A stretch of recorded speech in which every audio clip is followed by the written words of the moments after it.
Why he always lying? Why he always lying? Ooh, oh my God. Paul Levesque keeps lying. About to stop watching, I will go. And I'm getting real close. He's making it hard for me. Did this dude really say Raw show last night was supposed to be epic? I guess he was right, y'all. It was an epic foul. Triple H, he goes from the cerebral assassin to the cerebral captain. Triple H, he went from the King of Kings to the Lion King. Oh, if you ever wanted to know who the boy who cried wolf face looks like, look up Paul Levesque. For the life of me, I can't understand what exactly about last night's Raw Triple H thought was gonna be so epic to us.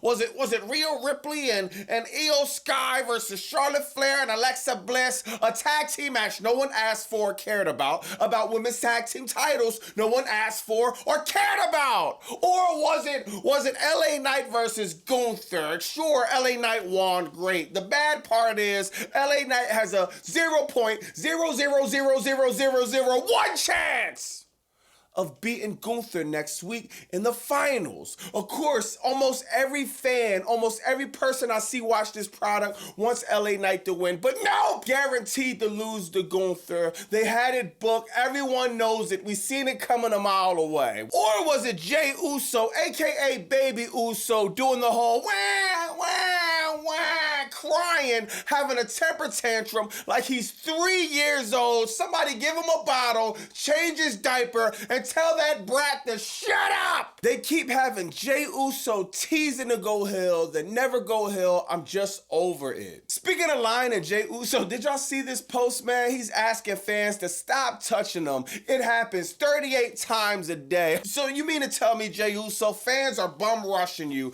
touching you 38 times a day? Sure, man. And I got $38 billion in my bank account. On top of that, I got 38 mansions and 38 cars in my garage, right? Oh, how about this? I got 38 BBWs lining up to see your boy Bobby Monsoon or take a picture and have an autograph. We can just say anything we want since we living in fantasy land. Jey Uso should change his name to Jay Delusional. 5 letters, 1 word. Oh, sweet! The last time I checked, you have repeatedly gotten the most dislikes on the WWE channel. Jey Uso needs to get his head out of his ass, start working on his cardio and limiting the botches he's having in matches, and stop living in fantasy land, Jey Uso! Someone piss test this guy! On top of that, I seen some disturbing footage of Paul Heyman pushing a kid out of his way. It's just like, dog, this is sad, bro.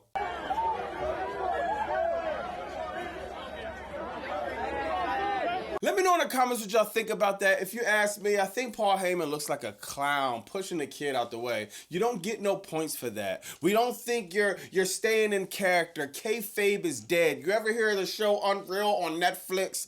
Kayfabe is like non-existent. For you to push an excited kid out the way, it's just sad. TKOs and $3 billion of debt! They can't even hire security. They have to use fans, volunteers to help walk Paul Heyman out. And it's just sad, dog. We got CM Punk versus Braun Breaker January 5th, the beginning of 2026 on Raw on Netflix. Now, Braun Breaker cuts a promo that was absolutely fire. These type of promos are defining moments in a wrestler career. It reminds me of Stone Cold Steve Austin 316 promo at King of the Ring that he cut on Jake the Snake Roberts, man. Braun Breaker is next up, January 5th. Paul Levesque needs to be putting the title on Braun Breaker. CM Punk, we know he's a legend. He's a first ballot Hall of Famer. Even though he became corporate man Punk, it's time for him to give the title up. He literally won the title and he's not defending it until next year. Not one title defense, not one. They need to stop being scary and they need to put the rocket on Braun Breaker immediately. This ad is brought to you by the Pirates in the chat. Go to BobbyMonsoon.com. Get your Ruthless Depression ad t-shirt. If you're sick of the BS in professional wrestling, if you're sick of the soulless billionaires taking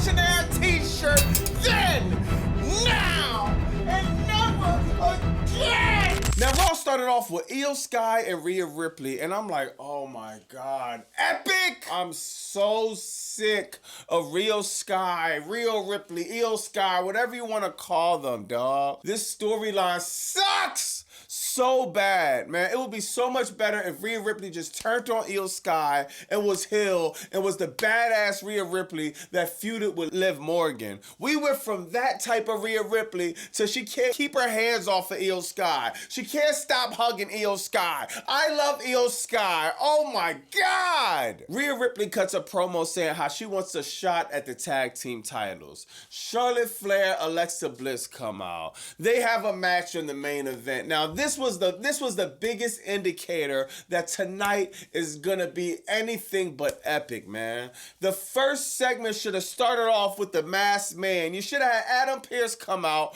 Paul Levesque come out. This masked guy being in the War Games should have been the biggest topic tonight. After that, you got LA Knight going over Jey Uso in the Last Time Is Now tournament. I said this on my live that WWE has a very, very good opportunity of putting LA Knight over Gunther now, of actually taking someone that's been getting screwed over year after year after year after year after year after year after year after year, and they could actually put him over finally. Give him the opportunity to beat John Cena. Let everyone just have the end of the night be a feel-good moment. John Cena, you already botched his whole last retirement year. You put a dent in his career. The least you could do is have LA Knight beat John Cena. Give us that feel-good moment. Have John Cena do his last speech and let that be that, dog. But we know it's not going to happen.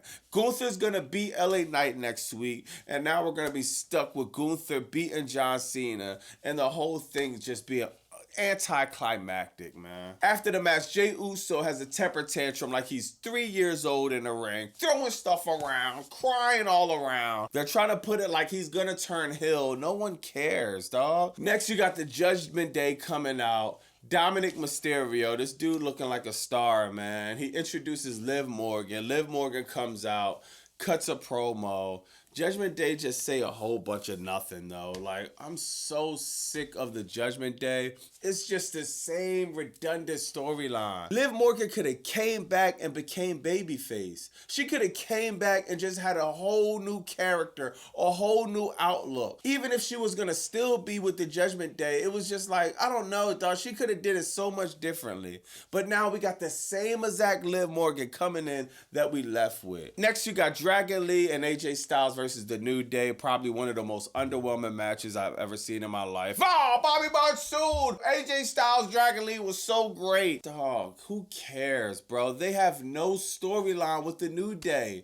The Raw Tag Team titles are a bunch of jobber titles. No storyline titles. They haven't meant nothing to nobody. Now next week we got to deal with a match. AJ Styles and Dragon Lee versus the War Raiders. A team we haven't seen in months! But somehow pops up and get a #1 contender shot for the titles. It's a joke. That's why we don't take the title serious. That's why I don't take the storyline serious. There is no storyline. Next, you got Paul Heyman coming out. Oh, the tough guy. Paul Heyman, the big bully. The one everyone's scared of. Paul Heyman. Cutting a promo about the Vision. I guess that Logan Paul's a part of the Vision now? Like, what? The Vision just beat your ass a few weeks ago, and now you're a part of the Vision. I'm thinking it's just for War Games. But no, Logan Paul's officially a part of the Vision. But Brian Breaker, he cuts a great promo, a historic promo, I think, for his career. I think this will be bookmarked. I think this will be stamped. I think this will be memorable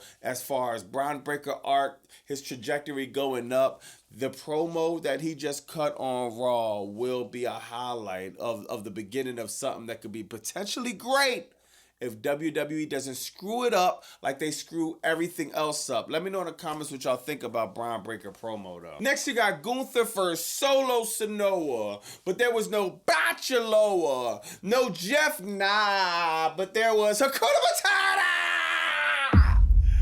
in his corner, man, and unfortunately it wasn't enough. Gunther wins. We all knew he was gonna win. It was so predictable. It's like waking up and seeing the sun in the sky. I like how he won though, man. He winds up low blowing Solo Sikoa, low blowing Hakuna Matata, picking up the win, and man, I could appreciate that, man. The match was already weird, a heel versus a heel. It looked like Gunther was leaning towards babyface like some of the match, man. So for him to be low blowing Solo Sikoa to get the win, that was fire. LA Knight comes out, talks a bunch of trash to Gunther. For what though? I don't know. LA Knight's losing next week. Gunther is gonna be winning the Last Time Is Now tournament. Paul Levesque likes to shove Gunther down our throat. So there you have it, man. Next, he got Charlotte Flair, Alexa Bliss, Rhea Ripley, Io Sky tag team match. This match I didn't care about. I was bored out of my mind, to be honest. Then you got an interference from the Kabuki Warriors. Then an interference from Raquel Rodriguez and Roxanne Perez. Then an interference from Lara, Raquel, and Bayley. Oh, what we're gonna do? A 4-5 tag team match. Oh my God, you can see this booking a mile away. How can you call a Raw like this epic when it's ending off with Kabuki Warriors, Lyra Valkyria, Bayley? It's just a bunch of people in the ring that you haven't built, and you call it this epic? Let me know in the comments what y'all think about that, man. This Raw, it was better than a lot of Raws we had this week. The number one thing that messed it up is Triple H calling it epic. It was so far from epic.